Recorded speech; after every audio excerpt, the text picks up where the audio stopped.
En esta oportunidad vamos a ver un video de Laura Egiptología, un canal de YouTube bastante grande, creo que tiene un poco más de 130.000 suscriptores y básicamente dice lo siguiente el título: el origen del cristianismo y el Jesús histórico. Y parece ser que Laura, la egiptóloga, de alguna manera relaciona el surgimiento de la creencia cristiana, todo lo referente al ministerio de Jesús y la creencia cristiana acerca de la identidad de Jesús con las creencias egipcias. Calculo que debe ser eso, no lo vi en esta oportunidad al video. ¿Está bien?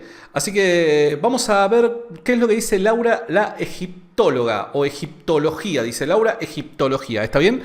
Recuerden de que para todos aquellos que quieran tener contenido exclusivo, ya sea a través de talleres, cursos y demás, que vamos a empezar a subir a partir de esta semana de manera semanal, lo pueden hacer a través de Patreon. Pueden adquirir ese tipo de contenido a través de Patreon.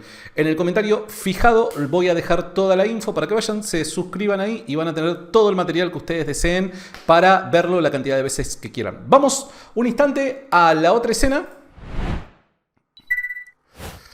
¡Que pasa el desgraciado! Bueno, sí, Laura no es Laura la jueza, ¿no? Vamos a ver qué es lo que dice nuestra amiga Laura la egiptóloga, Laura Egiptología. Vamos. Hola a todos, amantes de Kemet. Gracias por venir a Laura Egiptología. Esta es la competencia de Joaquín Moya Gordillo. Es la chica, la competencia. En el multiverso de la locura hay un Joaquín, mujer, que encima es escéptico, no es apologista. Estamos descubriendo y redescubriendo en el mundo de YouTube el multiverso de la locura y acá nos encontramos con la versión escéptica femenina de Joaquín. Soy Laura Huertas, arqueóloga, egiptóloga y divulgadora. Hoy vamos a hablar del origen del cristianismo o del paleocristianismo, un tema que muchos me habéis pedido, así que vamos a por ello. El origen del cristianismo visto desde la perspectiva de una egiptóloga. Me gusta, no sé dónde podemos terminar con esto, pero me gusta. Vamos a ver. Vamos a hablar desde el punto de vista histórico y también filosófico, pero antes de empezar a hablar del Jesús... Esa cara de Jesús medio asustado, no sé por qué lo hicieron así, tengo que ser sincero, ¿no? Como que está así asustado, como diciendo... Esta foto, esta imagen parece, ¿vieron la foto carnet del documento? ¿Viste? Que te sacan así la foto y siempre salís medio así, medio como que desarreglado, medio mal. Bueno, es la foto carnet del documento supuestamente de Jesús, ¿no? No sé por qué lo hicieron así. Histórico en adelante, tenemos que comprender los precedentes históricos, es decir, las causas y el contexto que lleva a lo que sucedió. Entonces, para esto tenemos que remontarnos unos cuantos siglos atrás, a la época de Alejandro Magno en el siglo IV a.C. Es el retrato de Sandy. Encontramos que Alejandro funda un imperio en la zona del Mediterráneo y Oriente Próximo, que es el imperio helenístico, así es como se le conoce. Pero ya sabéis que Alejandro Magno muere bastante pronto y ¿qué pasa después de su muerte? Pues su imperio se divide en diferentes regiones que vienen a ser gobernadas por sus generales. Así vamos a hablar de dos regiones muy importantes en este asunto, que va a ser el más importante, es aquella región que abarca todo Oriente Próximo, incluyendo Israel, que sería el imperio seleucida, y por otra parte la sección de Egipto, que tenemos que nombrarla, que viene a ser el imperio tolemaico. Tengo que admitir, me gusta, tira data, tira mapa, tira info, está bien, hasta ahora, minuto 20, me está gustando la rigurosidad de Laura la egiptóloga. ¿Y qué consecuencias trae el imperio helenístico? Pues no solamente consecuencias políticas, como os he comentado, también consecuencias religiosas y culturales, porque con el imperio helenístico se expande la cultura griega por todo el Mediterráneo, incluyendo en la zona de Israel y también, por ejemplo, en Egipto. Aquí se dan mezclas culturales que también incumbe a la religión. Eso es lo que se conoce como sincretismo cultural y religioso. Incluso en Egipto aparecen dioses nuevos, como puede ser Serapis, que es una mezcla cultural entre dioses egipcios antiguos y griegos. Eso lo desconozco, no puedo decir nada porque ahí lo desconozco. ¿Y ¿Y qué pasa en Israel con esta mezcla cultural y religiosa? Pues aparece lo que se conoce como judaísmo helenístico, que viene a ser un judaísmo que tiene influencias de la cultura y la filosofía griega. Pero sabéis que los judíos no solamente habitan en Israel, sino que también se van moviendo por todo el Mediterráneo. Entonces este judaísmo helenístico se extiende por otras zonas, como por ejemplo por Egipto, desde el siglo III a.C. Hago un apunte que va a ser muy importante más adelante en el vídeo, y es que esta cultura helenística... Yo les puedo asegurar, me la veo venir, me la veo venir. Vamos bien, me gusta la rigurosidad, me gusta el cuidado, el relato, cómo lo vas llevando, me gusta mucho, pero en algún momento, de la misma manera que cada vez que veo una película de Marvel, estoy esperando el momento Stan Lee, de la misma manera estoy esperando el cameo de Osiris y de Horus. No sé ustedes, pero me anticipo a decir de que va a haber un cameo especial de Osiris y Horus. ¿Está bien?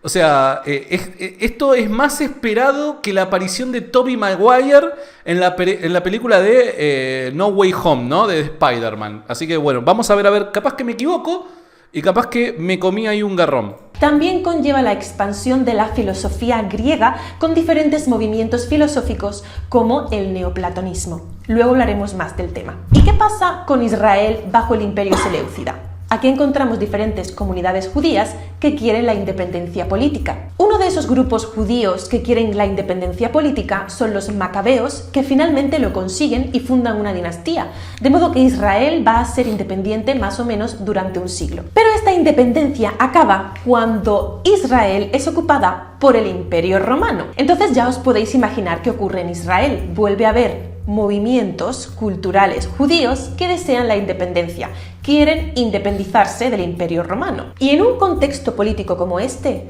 es donde nace Jesús de Nazaret. Y coincide que entre el siglo I a.C.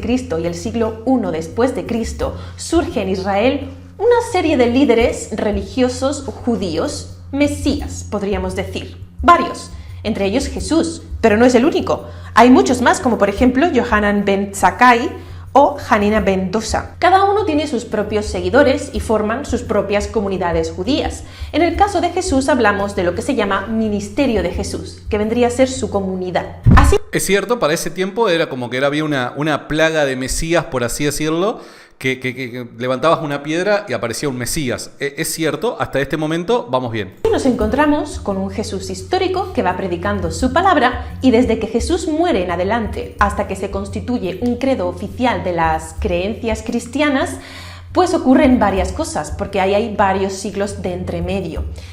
A ver, ahí ya empezamos a hilar fino. Ok. Ella no niega la existencia de Jesús. Bien. Afirma el ministerio de Jesús, ok. Afirma la muerte de Jesús, que tenemos algo de conocimiento sobre la misma, ok. Y desde el periodo en el que Jesús muere hasta las primeras predicaciones, podríamos decir, de los primeros cristianos, la iglesia, hay varios ciclos, dice.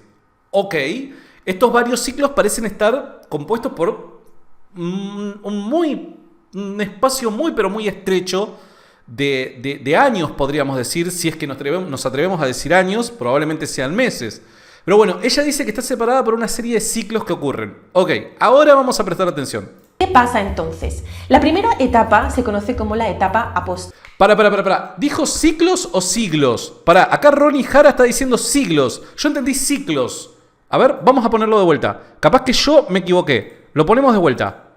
Oficial de las creencias cristianas, pues ocurren varias cosas, porque ahí hay varios siglos de entremedio.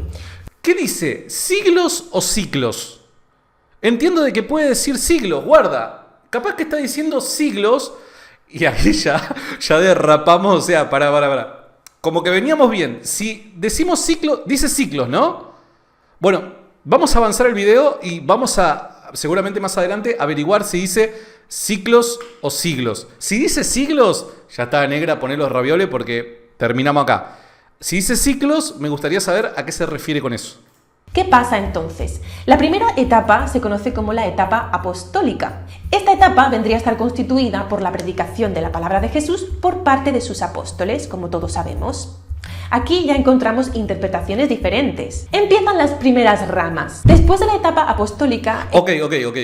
Capaz que más adelante lo dice, pero las interpretaciones diferentes me gustaría que pueda ahondar un poco más, ¿no? Porque entiendo de que el planteo acá es la corrupción, podríamos llegar a decir, o el agregado legendario respecto a la figura histórica de Jesús. Entonces, estas variantes en cuanto a las interpretaciones que había, dependiendo, entiendo, de la comunidad a la que se le pregunte, sería bueno que profundice un poco, porque, bueno, capaz que más adelante lo dice, pero decirlo así nada más al pasar no me parece apropiado. Vamos a ver cómo sigue esto. Encontramos la etapa que se conoce como la anterior a Nicea. Aquí lo que ocurre es que ya una vez que han muerto los apóstoles, van a seguir predicando la palabra de Jesús sus sucesores. Y sus sucesores son los conocidos como los padres de la Iglesia. Por ejemplo, tenemos a Clemente de Alejandría, que era un señor griego. A ver. Acá está haciendo una descripción de todo lo que pasa después del ministerio de Jesús. Y ya nos fuimos a los padres de la Iglesia. Acaba de nombrar a Clemente de Alejandría y vamos a seguir más adelante. Entonces, acá ya nos estamos yendo al siglo III.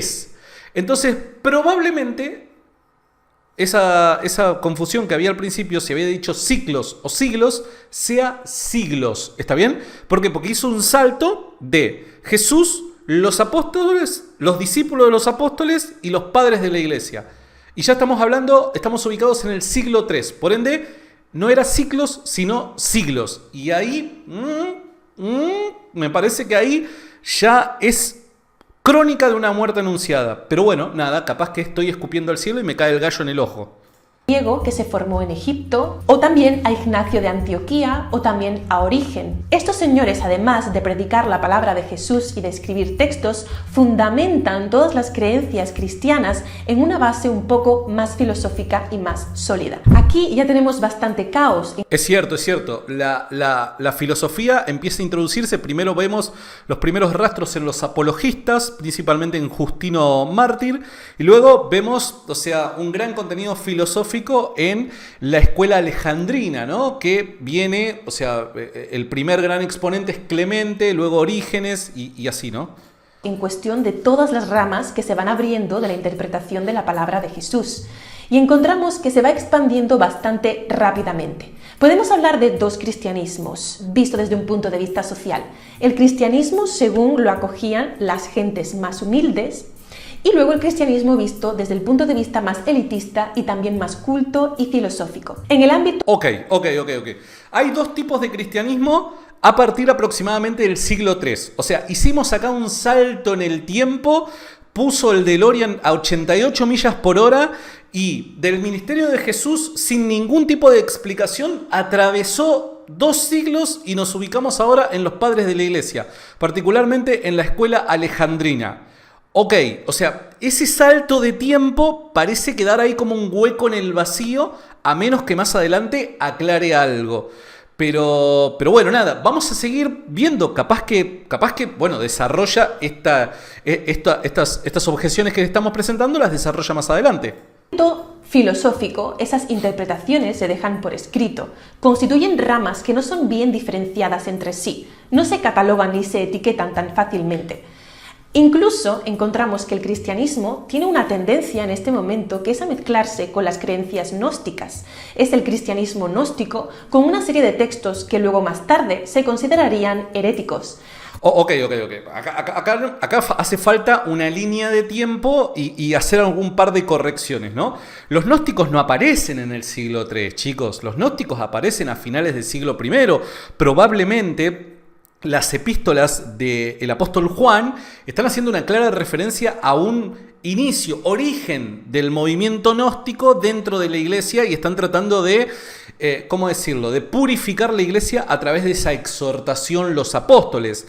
Los gnósticos aparecen a finales del siglo I y evidentemente a través de todos los documentos que nos han quedado, que han sido transmitidos de generación en generación, la iglesia ortodoxa, aquella que guardaba fielmente el mensaje de los apóstoles, quienes habían sido enseñados a los pies de Jesús, sabía identificar con claridad el movimiento gnóstico. O sea, no es que pasaban desapercibidos los gnósticos. Probablemente podrían llegar a pasar desapercibidos ante los ojos de aquellos que recién estaban iniciando en la fe, aquellos que probablemente eran un poco más incautos, pero los líderes de la iglesia automáticamente, de forma muy rápida y hábil, identifican a los gnósticos, identifican cada una de las herejías que se predicaban. Es más, hasta dividen ciertas escuelas gnósticas, los famosos heresiólogos, a partir de mediados del siglo II, empiezan a identificar las diferentes escuelas gnósticas que hay ya para ese tiempo. Entonces, nada. Digo simplemente esto al pasar, ¿está bien? Esto era algo que ya había surgido finales del siglo I, pero que era identificable. Muy fácilmente se podía identificar. Bueno, nada, seguimos. Hablo del gnosticismo bastante en este canal. Te voy a dejar algunos vídeos al respecto abajo en la cajita de descripción. El cristianismo se expande bastante rápidamente por toda la zona del Mediterráneo y también por África, fundando diferentes iglesias, como podría ser, por ejemplo, la iglesia de Alejandría. Los coptos cristianos... Bueno, pero el problema que está teniendo, hasta ahora veníamos muy bien con el relato. Cuando se metió a describir cristianismo, creo que, a ver, lo que ha mostrado es que hasta el momento en el que se mete con el cristianismo, parece saber bastante en su área. No soy experto en eso, probablemente haya pifiado en algo, no lo sé, pero hasta el momento en el que se metió con el cristianismo estábamos bien. El relato venía fantástico, había una sucesión de hechos de manera ordenada, etcétera, etcétera. Bien, planteó el contexto de forma adecuada. Cuando empezó a describir lo ocurrido luego de la muerte de Jesús, acá la pifiamos. ¿Por qué? Porque de repente en el siglo III retomamos a finales del siglo I, porque ese avance de la iglesia alrededor del Mediterráneo se da a finales del siglo I y probablemente para el tiempo del apostolado de Pablo, cuando todavía ni siquiera Pablo había sido martirizado. Es más, Pablo en la epístola, creo que de los Colosenses, dice de que la predicación fue llevada a cabo a lo largo de todo el mundo, ¿no? Y cuando se refiere a todo el mundo no está refiriéndose a toda la esfera planeta Tierra, sino que se está refiriendo a todo el mundo conocido o básicamente a los límites del imperio. Entonces muy probablemente esta descripción sea adecuada para finales del siglo I, al menos. Y acá aparecemos nuevamente con el surgimiento de la escuela alejandrina. Entonces es como que estamos haciendo una ensalada de frutas en cuanto a qué evento va en qué lugar, en qué momento de la historia. ¿Está bien? Tengamos ojo con eso. Los egipcios de hoy en día dicen que su origen está en la iglesia de Alejandría. Pero claro, el éxito del cristianismo en estos momentos como religión se contrapone con otra tendencia de pensamiento muy presente en el mundo helenístico, y es la filosofía. En estos momentos parece como que la filosofía y la religión son opuestos, y muchos filósofos están intentando conciliar estas dos áreas de la existencia o del ser humano: la religión, sobre todo la cristiana, con la filosofía. Y esta unión se va a dar dentro de poco. Pero antes de eso tenemos que hablar un poquito de cómo la iglesia al final se va constituyendo con un credo oficial y se va organizando todo de una manera mucho más institucional y política. Pero sabéis que el cristianismo fue perseguido durante muchos años hasta que llegamos a un punto en el que se acepta y se legaliza, por así decirlo, en los años 311 y 313. A ver, A ver, para ir ubicando cada cosa en su lugar. Ella dice, había una tendencia o un deseo para de alguna manera fusionar, vincular la filosofía con la religión. No sé de dónde habrá sacado eso, pero supongamos de que haya sido así. Supongamos que haya sido así. ¿Qué ocurre en el cristianismo? El cristianismo no se ve motivado por ello. El cristianismo no nace como religión simplemente para fusionar la filosofía griega con, en este caso, la religión judía, podríamos decir hasta el momento. No sé, capaz que después nos sale con cualquier otra religión, ¿no? Pero no nace con esa intención. Evidentemente en el Nuevo Testamento ya empezamos a ver algunos destellos de luz de ciertos términos que eran muy habituales en la filosofía griega, ¿está bien? Pero no es porque los cristianos encontraron en la filosofía griega, no es porque que los cristianos encontraron en la filosofía griega la motivación para llevarlos a inventar una historia religiosa, sino más bien a través de ciertos conceptos filosóficos podían explicar una previa idea religiosa que había surgido a partir de lo que los cristianos dicen que fue la resurrección de Jesús. Entonces, los cristianos, ¿qué es lo que hacen ya desde el tiempo del Nuevo Testamento? Es apropiarse de ciertos conceptos filosóficos para explicar ideas, creencias previas y que son parte de la columna vertebral de la fe cristiana. Gracias ahí, no sé si se están siguiendo, suscribiendo, muchas gracias. ¿Se entiende? Entonces, por eso es que vemos esto en el Nuevo Testamento.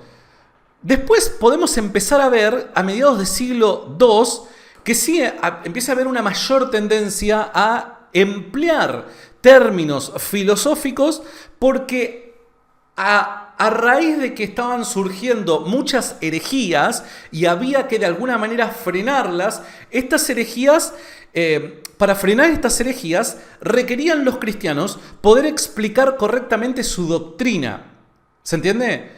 Entonces, por dar un ejemplo, para todas aquellas comunidades heréticas que negaban la Trinidad, los cristianos ortodoxos tuvieron que apropiarse de terminología griega filosófica para poder explicar de qué trata la Trinidad y demostrar a través de esos conceptos que la creencia previa en la Trinidad no era para nada contradictoria, por ende la podíamos abrazar. Y así fue que los cristianos empezaron a emplear estos términos y conceptos para explicar su fe, una fe que se desprende del judaísmo. No es una fe que surge por causa de ideas o filosofías griegas, sino que es una fe que se desprende principalmente y el agua que la hace vivir, por así decirlo, son creencias del Antiguo Testamento, principalmente profecías que para el tiempo de Jesús se creían que en cualquier momento Dios las tendría que cumplir. Por dar un ejemplo, la mención que hizo esta chica al principio sobre el surgimiento de muchos mesías es lo que realmente ocurrió, pero la pregunta es ¿por qué ocurrió esto? ¿Por qué en el Israel dividido en las diferentes provincias del Imperio Romano aparecían estos pseudomesías? ¿Por qué? Porque los judíos estaban tan atentos a las promesas del Antiguo Testamento y que por alguna razón creían de que era el tiempo apropiado de que esas promesas se lleven a cabo, que eso motivaba a ciertas personas a decir yo era el Mesías. Entonces acá podemos ver que lo que alimenta esta fe, el cristianismo, no son las filosofías griegas, sino son promesas del Antiguo Testamento que los judíos creyeron que había cumplido la persona de Jesús a través no solo de su ministerio, sino de su muerte y su resurrección. ¿Está bien? Ahora, una vez todos esos hechos, la vida, obra, enseñanza, ideas, creencias, muerte y resurrección de Jesús, una vez sucedido todo eso, los cristianos se encuentran con una nueva serie de creencias más profundas que las que tenían previamente cuando abrazaban el judaísmo y que por causa de su profundidad y complejidad requerían poder apropiarse de estos conceptos filosóficos para poder expresar correctamente qué es lo que creían y así combatir el surgimiento de nuevas herejías que atacaban cuestiones de doctrina. ¿Está bien? Entonces, básicamente es eso. Espero no haber aburrido a nadie con esta explicación que acabo de dar. Continuamos.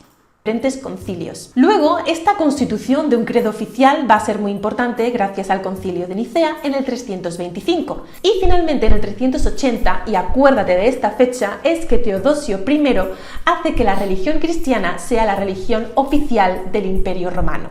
En este momento, la Iglesia cristiana ya empieza a tener riquezas y sus propias tierras. Entonces, si la cultura... Bueno, eso de riquezas me parece que quedó muy así como te la tiro al pasar. E interpretar lo que quieras con eso de riquezas, ¿no? O sea, si uno cree de que la iglesia, para finales del siglo IV, estaba en abundancia como el tío McPato, ¿se acuerdan? El tío del pato Donald, o sea, estaba ahí nadando en sus monedas de oro. Chicos, perdón por pinchar esa burbuja, pero eso es pura fantasía, puro me lo contó Dallas, ¿está bien? Griega y todo lo que es el pensamiento helenístico estaba extendido por todo el Mediterráneo. ¿Cuál era uno de esos elementos culturales más importantes de la cultura griega? La filosofía, ¿no es cierto? ¿Y qué dentro de la filosofía? ¿Qué tendencia? Pues el neoplatonismo. Del neoplatonismo también hemos hablado bastante en este canal, así que no me voy a extender mucho al respecto y te voy a dejar abajo en la cajita de descripción algunos links para que aprendas al respecto. Pero bueno, ya te puedes imaginar, el neoplatonismo viene a ser una reelaboración de las ideas del platonismo que viene de Platón. Pues es gracias al neoplatonismo que el cristianismo y la filosofía encontraron un punto en común gracias a algunos filósofos, de entre los cuales destaca, el más importante, Agustín de Hipona, entre el siglo IV y V después de Cristo. Bueno, a ver. Seamos sinceros, chicos, seamos sinceros. A ver, vuelvo a repetir, de la muerte de Jesús salta al siglo IV-V. Esos 400 años son puros silencios para Laura la egiptóloga. O sea, hizo ahí un salto en el tiempo. Ni los Avengers a través del reino cuántico pudieron atravesar todo ese periodo tan rápidamente, ¿no? Eso quiero dejarlo en claro. ¿Por qué? Porque las explicaciones del por qué es que una cosa se da en el tiempo es por causa de la sucesión de eventos en el pasado. Entonces hay una conexión causal de eventos que hace que una cosa termine siendo lo que sea y que termina ocurriendo tal y como ocurrió. Saltar de la muerte de Jesús al siglo IV o V me parece que es muy pero muy vago, podríamos decir, para ser honestos. Por otro lado, es cierto, hay ideas, no todas, pero hay ideas de Platón que la Iglesia, a medida que pasa el tiempo, las toma prestadas. ¿Por qué? Porque, según Agustín, él decía, ¿no? Toda verdad es verdad de Dios. Toda verdad es verdad de Dios. Si yo no me equivoco, corríjanme, porque no estoy seguro. Creo que lo decía Agustín. Toda verdad es verdad de Dios. Por ende, más allá de la cosmovisión de determinado grupo de personas y demás, si dicen algo que es verdad, dicha verdad viene de Dios. Por ende, nosotros, como tenemos al Dios verdadero, nos apropiamos de dicha verdad para poder utilizarla para la predicación del Evangelio. Y eso es básicamente lo que hicieron con los conceptos filosóficos. ¿Está bien? Es eso básicamente lo que hacen. Ahora, cuando habla de este neoplatonismo, guarda. ¿Por qué? Porque hay todo un periodo ahí de 400 años en donde recordemos que los gnósticos, nombrados por ella, principalmente, tenían la doctrina que tenían o las creencias que tenían por causa de mezclar ideas platónicas con cristianismo. Y los cristianos, a partir de, podríamos decir mediados del siglo I, pero vamos a ser un poco gratos, vamos a decir finales del siglo I. Y principalmente durante todo el siglo II y siglo III nos vamos a encontrar con que batallan, pero a full, a capa y espada contra los gnósticos. Entonces no es que el cristiano de repente en el siglo IV o V dijo, bueno muchacho, vamos a agarrar todas las ideas de Platón, la metemos ahí adentro en una olla, un poco de sal, pimienta, azúcar. El profesor Utonio empezó a revolver y ¡pum! Salieron las chicas superpoderosas con el canon del Nuevo Testamento. Eso no es real, ¿se entiende? No es real. Y vuelvo a repetir, las ideas platónicas ya estaban en el gnosticismo y los cristianos ya desde mediados del siglo I las identificaron, vieron que no eran acordes a lo que ni Jesús ni los apóstoles predicaban y por eso las desechaban y exponían a todos aquellos líderes de estas comunidades gnósticas que se atrevían a predicar ideas por el estilo. ¿Está bien? Entonces, esta mezcla que está haciendo históricamente es injustificada. Listo. Esto va a ser muy importante para la influencia que tendría el neoplatonismo en el posterior pensamiento teológico cristiano, que ya va a extenderse dentro de la Edad Media en adelante y va a influir en los siguientes autores. Ok, ahora llegamos a la Edad Media. Ok, llegamos a la Edad Media y de repente, ¿cómo pasa el tiempo, negra? ¿Viste cuando vos ves a tu esposa y le decís, che, mirá qué grande que estamos, loco, mirá cómo pasa el tiempo? Y fíjate que ayer nosotros éramos 2 pibes que salíamos a bailar y hoy acá, sábado por la noche, estamos 9 de la noche tratando de ver a ver si conciliamos el sueño porque la verdad que estamos cansados de tanto laburo. ¿Viste cuando decís, che, loco, cómo pasa el tiempo? Mirá, me estoy poniendo viejo. Salto de calidad en el tiempo de la egiptóloga. Filósofos cristianos. Algunos de los puntos en común que encontramos entre el cristianismo y el neoplatonismo, salvando las distancias, vendría a ser que Agustín de Hipona y los filósofos que idearon como él encontraron un punto en común entre la idea de Dios, el cielo y el mundo de las ideas de Platón, situadas en una mente divina. Platón, por ejemplo, decía que el mundo de las imágenes, el mundo de las formas, está formado a partir del mundo sensible, que es un mundo superior y perfecto, es decir, Dios y la creación. Ahí también encontraron una similitud. También la dependencia y participación de Dios en el mundo, cosa que no se contemplaba en otras religiones antiguas. Los cristianos además creyeron encontrar un punto en común con el demiurgo de Platón. Y también encontraron similitudes en la idea de la eternidad. El demiurgo de Platón, me gustaría que explicara eso. Pero bueno, nada, esto yo creo que ya lo he explicado, ¿no? Sí, hay ideas que se adoptan, que se toman, porque vuelvo a repetir, había una máxima, toda verdad es verdad de Dios. Por ende, si esto es razonable, si esto es lógico, nos lo apropiamos para la divulgación del Evangelio. Ahora, eso no quiere decir que de la noche para la mañana, en el siglo 4 o 5, surgió el cristianismo tal y como lo conocemos, ¿no, muchachos? Eso es saltearse 4 siglos de documentación que tenemos hoy para corroborar las creencias primitivas cristianas y ver a ver si lo que dice Laura la egiptóloga es así o no es así. Y te puedo asegurar que no es así. Unidad del alma. Estos son algunos de los puntos más principales. Como decía, en este momento de la antigüedad tardía encontramos que las diferentes tendencias de pensamiento no son líneas claras, bien distinguidas entre ellas, sino que se entremezclan.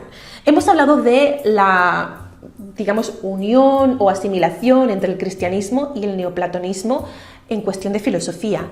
También vamos a encontrar cristianismo y gnosticismo, como he dicho antes, pero también gnosticismo y neoplatonismo. Así que os voy a dejar abajo más links para que te hartes de este tema si es que te gusta. Entonces encontramos que filosóficamente hablando, el cristianismo se apoya en los fundamentos del neoplatonismo, no en dioses antiguos como puede ser Osiris u Horus.